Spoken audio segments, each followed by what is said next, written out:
Buenas tardes. ¿Cómo estás? Muy bien. Qué bueno. Muy Bueno, bien, mi nombre es maravilloso. Ana Cristina Amante. Encantado. Mucho gusto. Trabajo aquí en el ITESO, en el Departamento de Educación y Valores, y voy a tener el gusto, el honor enorme de conversar contigo un ratito. El gusto es mío y el honor también. Ay, Sí, qué lindo, gracias. Muy bien. Bueno, pues un poco contarte lo que me pasó cuando me enteré que iba a tener el gusto de platicar contigo. Pues me puse a documentarme, lógicamente, ¿verdad? Dije, pues yo ya he leído algo tuyo, pero no tanto como para poder conversar rico. Y pues yo creo que valía más que no hubiera buscado, porque me he encontrado con un mundo de temas. Que si la diversidad, que si la democracia, que si la innovación, las competencias, que si el currículo. Ay, dije, Dios santo, este hombre pues sabe de muchas cosas, le he entrado por muchos lados. Entonces mi primera pregunta sería, ¿tú cómo te defines como profesional? Pues la verdad es que sí, que no nos queda más remedio que en el campo educativo abarcar muchos temas, porque todos están influyendo. Y para poder tener una idea, aunque sea mínima, que te ayude a comprender las situaciones problemáticas de la educación, tienes que abarcar muchos campos, de la psicología, de la antropología, la sociología, la economía, luego la organización, el currículum, las disciplinas. Pero esa es la grandeza y al mismo tiempo la miseria de nuestra profesión, que es tan compleja como el ser humano, porque nosotros nos dedicamos a intentar ayudar al crecimiento del ser humano. Entonces, toda la complejidad que hay en un ser humano, tenemos nosotros que abarcarla. Y claro, cuanto más conozcas de este mundo tan complejo, más puedes intentar ayudar. Y es un camino que no tiene fin. Cada vez se abren más ámbitos, más situaciones, y nos ha tocado vivir un mundo además muy rápido, muy vertiginoso, muy cambiante, y la educación está en el ojo del huracán de ese mundo, porque se dice que vivimos en la era de la información. Pues bien, con la información es con la que trabaja la educación, haciendo o intentando ayudar a que las nuevas generaciones de ciudadanos sean capaces de encontrar sentido a un mundo saturado de información y rodeado de incertidumbre.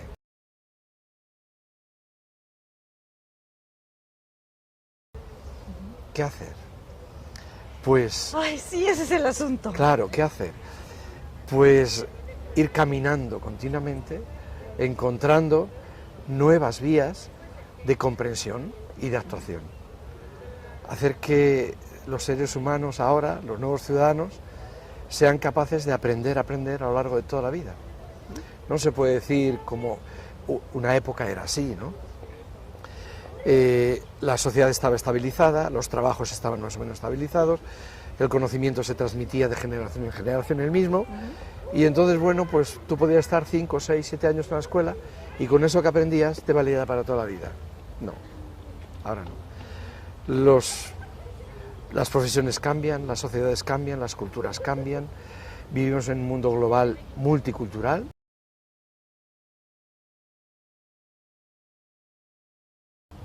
Y entonces tenemos que ayudar a los niños, a las niñas, a los jóvenes, a los adultos, a que aprendan a aprender a lo largo de toda la vida y que sean capaces de vivir con sensatez y con solidaridad en un mundo cambiante.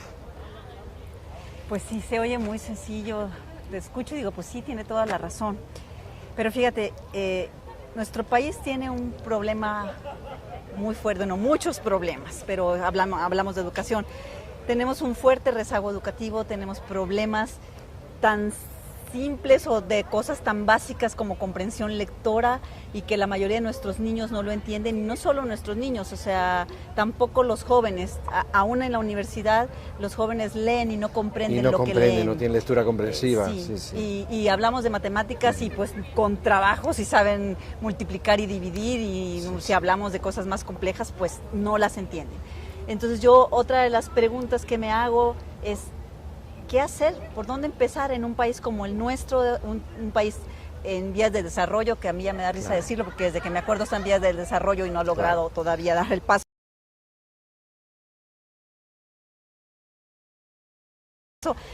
¿Cómo tenemos, por dónde tenemos que empezar, no? Mira, yo creo que no solo aquí, en México, que yo conozco muy poco, y hablo fundamentalmente del territorio y el contexto que conozco, que es España y Europa. Pero yo creo que es un problema universal. Es en España, en Europa, aquí en México, etc. Y es el desfase que se está produciendo entre la escasa evolución que ha habido en la escuela y la enorme evolución y rápida que ha habido en la sociedad. Entonces la escuela está desajustada y lo reconoce todo el mundo. Tenemos una escuela adaptada a las exigencias del siglo XIX y estamos viviendo en el siglo XXI. Todo ha cambiado. Ha cambiado los hospitales, las profesiones, la industria, la sociedad, la comunicación, las relaciones humanas, todo menos la escuela. La escuela es una sociedad, se dice que si alguien se hubiera hibernado a finales del siglo XIX o a primeros del siglo XX y ahora despertara, para no volverse loco, se iría a la escuela, porque es un territorio y un contexto que conoce. Y ese reto lo tenemos todos los países. La escuela ha de cambiar sustancialmente para adaptarse a las exigencias y a los retos del siglo XXI. ¿Cuáles son esos retos? A mí me parece que el reto fundamental es ayudar a los niños a convertir la información en conocimiento. En otras épocas, la escuela cumplió una función muy interesante, que es extender la información que había, entregársela a todo el mundo. Que no la tuvieran solo unos pocos, sino que la tuvieran todos, independientemente del origen social, cultural, de raza, de género, que la información llegara a todo el mundo. Y esa es la escuela que conocemos, que fue muy buena, muy positiva, porque ayudó a crear una mínima igualdad de oportunidades para todo el mundo y ayudó a las personas a salir de la ignorancia. Pero hoy no es esa la escuela que necesitamos. La escuela que necesitamos hoy no tiene por qué transmitir información fundamentalmente, porque la información está por todas partes. Y el niño y el ser humano tiene más información que la que es capaz de procesar. Tercero, la información se está produciendo de forma exponencial, de tal manera que es imposible tenerla toda la información en la mente, tenerla en el cerebro. La información tiene que estar en las bases de datos, tiene que estar en la red, en los discos duros externos, en las máquinas, que no saben hacer otra cosa más que esa, almacenar muy bien y reproducir muy bien la información. Y ahora en la escuela nosotros no tenemos por qué obsesionarnos en que los niños aprendan información, no. Lo que tienen que aprender los niños es cómo seleccionar la información que merece y la que no. Procesarla, entenderla, organizarla y aplicarla. Y crear nueva información. A eso les tenemos que ayudar. Y la escuela no hace eso. En España no hace eso. En España, ¿qué hace bien la escuela? Lo que hace bien la escuela es que el niño aprenda a reproducir información. ¿Todavía? Sí. ¿Cuáles son los ríos de España? Pum, pum, pum, pum, pum. ¿Cuáles son las obras de Lope de Vega? Pum, pum, pum, pum. No, ¿para qué? Lo importante es qué hace el niño con esa información. Por tanto, yo creo que ahora a la escuela se le exige un nivel más. Ya no es el nivel de reproducir información, es el nivel de organizar la información para crear modelos mentales, mapas mentales que les ayuden a los ciudadanos a poder moverse en el territorio complejo, social, físico, político, en el que nos estamos moviendo. Sí, pues la educación tendría que estar pensada para comprender el mundo, que también ya hay mucha gente que ha hablado de eso. El asunto es cómo hacerle. Tenemos ya mucho tiempo buscando formas. Yo aparte de trabajar aquí en ITESO, también he trabajado en los colegios durante 25 años como directora de Escuela de Educación Básica y ha sido de verdad una lucha continua tratar de modificar las prácticas docentes en el aula para provocar o para buscar que los niños piensen de manera diferente, ¿no? Entonces empezamos a trabajar con el asunto del constructivismo, que es las habilidades del pensamiento, de repente salen las competencias y yo dije, caray, pues si apenas están entendiendo lo que es una habilidad del pensamiento y apenas le están tratando de hacer ajustes a sus estilos de enseñanza cuando ya damos el brinco para otro lado y pues ¿cómo le vamos a hacer ahora, no? Pero ¿qué ha ocurrido? Que en la sociedad en general y sobre todo en todos los países existe la conciencia de ese desajuste de la escuela y de esa insatisfacción. Y entonces se empieza a analizar por qué. Y tiene que ver con lo que antes decíamos. Porque el conocimiento, o mejor, la información que se trabaja en la escuela no provoca desarrollo personal en el niño. Entonces, lo que el niño y el adulto al final incorporan a su personalidad y que les define su manera de pensar, su manera de sentir y su manera de actuar, no es la información disciplinar que aprenden en la escuela. Entonces, ¿qué hacemos? Entonces se define. La escuela tiene muchas dificultades en formar un pensamiento aplicado, un pensamiento crítico, un pensamiento creativo, y tiene muchas dificultades para también ayudar a los niños a formar educativamente sus emociones, sus sentimientos. Bueno, entonces, ¿qué hace la escuela?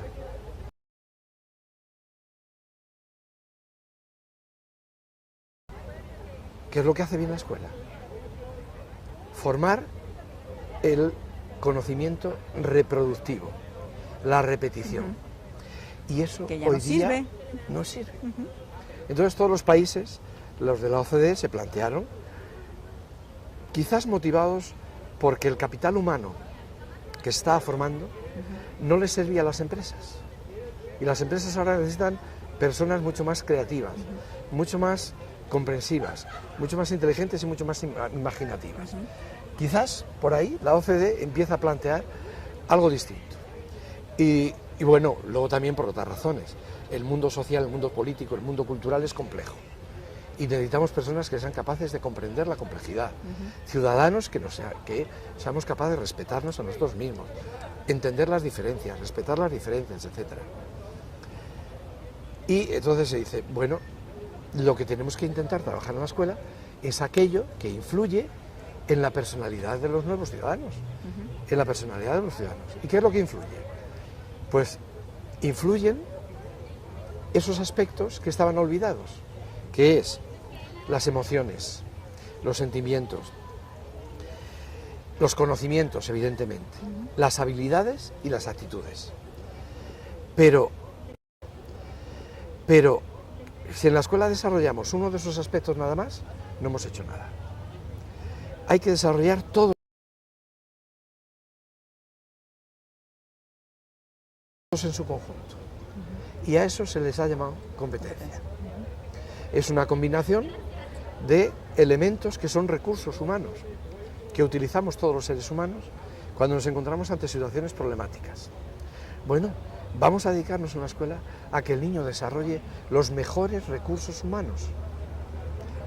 ¿Cuáles son esos recursos? Conocimientos, habilidades, actitudes y valores y emociones.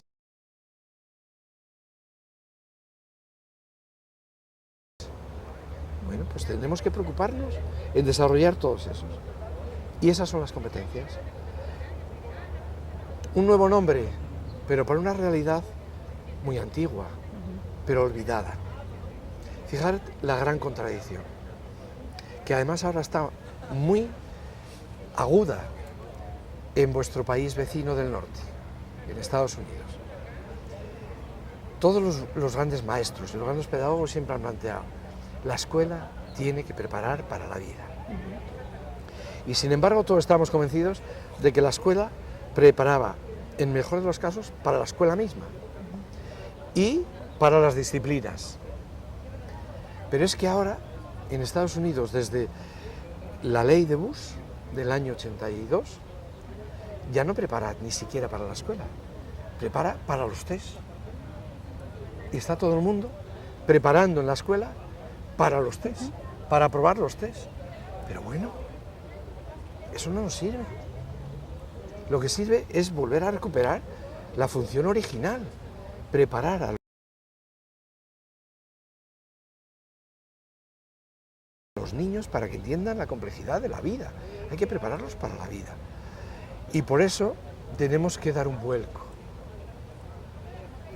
y repensar que la finalidad de la escuela no son las disciplinas académicas, son las cualidades o capacidades humanas o las competencias que requiere el siglo XXI. Luego nos daremos cuenta que las disciplinas son la mejor herramienta, el mejor instrumento que tiene el maestro para poder ayudar a que el niño desarrolle sus cualidades humanas. Pero el objetivo no es que aprenda las disciplinas y que las repita de memoria, sino que le ayuden a formar esos mapas mentales para poder moverse en el territorio social, personal, profesional, político, económico, ambiental, en el que vive el ser humano, la complejidad. Por eso yo creo que tenemos que ser conscientes, toda la sociedad, de que la escuela requiere un cambio radical. Radical, no podemos seguir así. En España, por ejemplo, el 33% de los niños no concluye la etapa obligatoria. La etapa gratuita y obligatoria de la escuela, que acaba a los 16 años en España, tiene como única misión formar ciudadanos. Y el 33%, un tercio de todas las generaciones, no concluye con éxito esa etapa. No podemos decir entonces que no estamos formando ciudadanos. Eso no se puede soportar ya. El reto ahora es el reto de la calidad. La escuela en España ha llegado a todos los rincones. Cuantitativamente ya está y llega a todos los individuos. El reto ahora es la calidad. ¿Qué hacer? ¿Qué hacer para que ese 30% de cada población, de cada generación, no fracase? Pues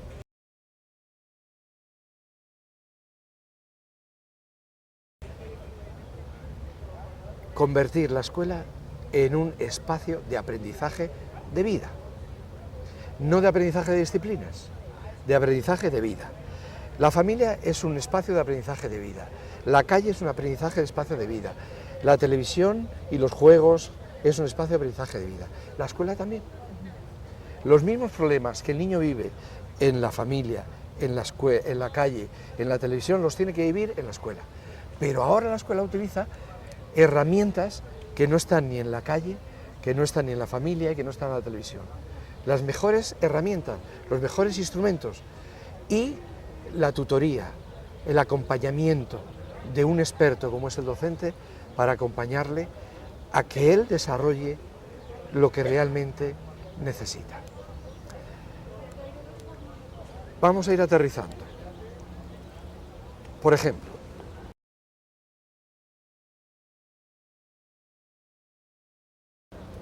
la escuela debe abandonar una estrategia didáctica que siempre he utilizado, que es la homogeneidad. Una misma talla vale para todos. Todos estudian los mismos textos, el mismo contenido, el mismo ritmo, el mismo día, con los mismos exámenes y el mismo método. ¿No? ¿Por qué? Es todo lo contrario. Hay que procurar que cada niño encuentre su propio proyecto de vida, su propio proyecto profesional y que desarrolle sus propios talentos. Y en la diversidad está la riqueza de la sociedad. No podemos intentar hacerlos a todos los mismos. No, porque además eso no encaja. El 33%, cuando hemos intentado que todos aprendan lo mismo, fracasa. No. Tenemos que hacer una escuela cuya estrategia sea atender, fomentar y apoyar la diversidad. ¿La diversidad? La diversidad. Cada niño es distinto y cada niña es distinta. Y tenemos que apoyar la riqueza que le hace ser a esa persona distinta a las demás. Porque además la sociedad les necesitamos también así, distintos. No queremos personas iguales, queremos personas diferentes, cada una con su riqueza. Lo que no queremos es que haya discriminación. Esa desigualdad sí.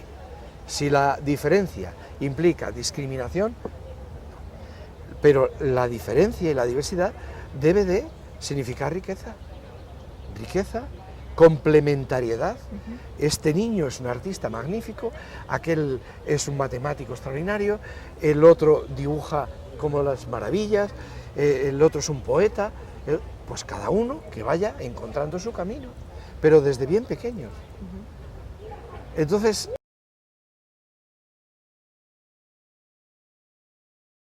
esa es una estrategia que exige al docente cambiar su rol.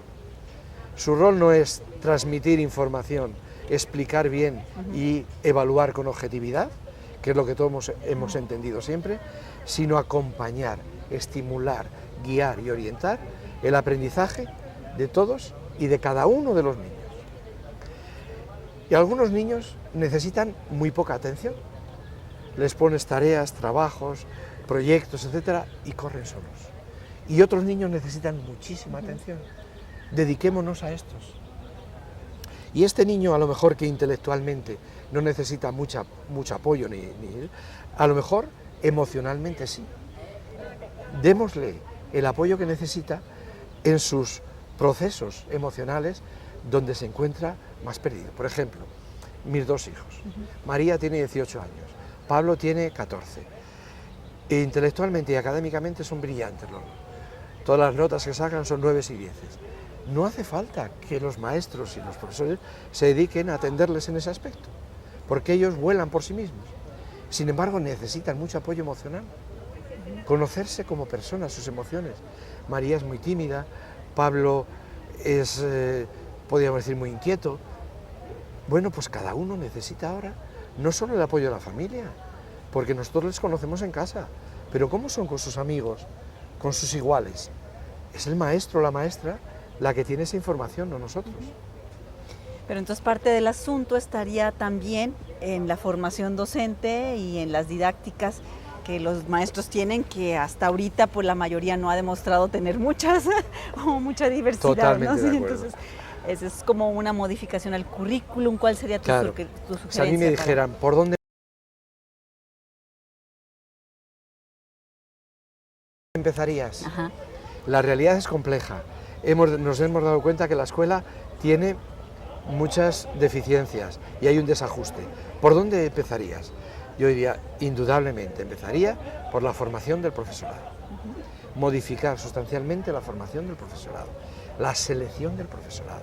Tenemos que elegir como profesores las mejores personas, las personas mejor preparadas, las personas más comprometidas, las mejores de la sociedad, las tenemos que dedicar a la docencia, porque no hay profesión más delicada ni profesión más importante en la sociedad que la docencia. Lo siento. Y no es pasión gremial, lo está diciendo todo el mundo, pero luego no se ponen las medidas adecuadas. Todo el mundo dice, en el mundo en que nos encontramos, si la educación falla, falla todo. Bueno, pues ¿por qué tenemos que intentar que las mejores personas, los profesionales más preparados y más comprometidos sean y se dediquen a la educación? Y yo modificaría radicalmente la formación inicial, la selección inicial y la adscripción del profesorado a la profesión. ¿Por qué? Porque nadie puede ayudar a que los niños desarrollen sus competencias si ellos no las tienen. Claro. Entonces el primero que tiene que desarrollar esas competencias Es el docente. es el docente, la maestra, el maestro, la profesora, el profesor, solos. Y nosotros, y hablo por España, en las facultades de educación o en las escuelas de magisterio no estamos preparando y desarrollando las competencias profesionales que requiere esta nueva función docente, que no es explicar